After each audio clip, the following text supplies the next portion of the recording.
చేతిలో ఉన్న సాధనాలతోటి వాడికి రిసెప్షన్ చేసి తర్వాత చాలా చక్కగా అది జరిగేది. అంతే అలా డెవలప్ అయిన తర్వాత మాకు స్కౌట్ కబ్ మాస్టర్, నేను కబ్గా జాయిన్ అయ్యాను చిన్న వయస్సు కనుక. అందులోంచి ఏజ్ వచ్చిందో స్కౌట్లోకి వెళ్ళాలి. అప్పుడు కబ్ మాస్టర్ ట్రైనింగ్ తీసుకున్నాను. నాకు ఇచ్చారు ట్రైనింగ్. స్కౌట్లో ఉన్నాను. స్కౌట్లో నేను అయిపోయిన తర్వాత ఆ రాబర్కి వెళ్ళినప్పుడు స్కౌట్ ట్రైనింగ్ అయింది. ఈ cub master training, scout master training వల్ల సెల్ఫ్ ప్యూరిఫికేషన్ లాగా మనకు మనమే రిఫైన్మెంట్.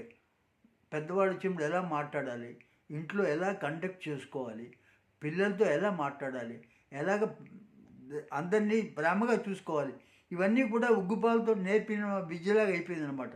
అంతే మాకు న్యాచురల్గానే ఉండేది తప్ప అన్యాచురల్గా ఏమి ఉండేది కాదు.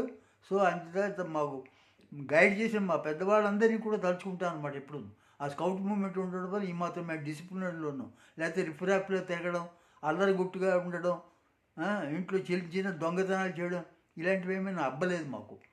మా తరగ పిల్లలు కొంతమంది ఉండేవారు ఇలాంటివి చేసి ఎంకరేజ్ చేస్తే ఆ ట్రాప్లో పడకుండా ఎలా కెరీర్ బిల్డప్ చేసుకోవాలి, మెమరీ పవర్ ఎలాగా, ఏ పుస్తకాలు చదవాలి, ఎన్ని పుస్తకాలు చదవాలి, చిన్నప్పుడు చదువుకున్న పుస్తకాలు జ్ఞాపకం ఉండిపోతాయి లైఫ్ లాంగ్.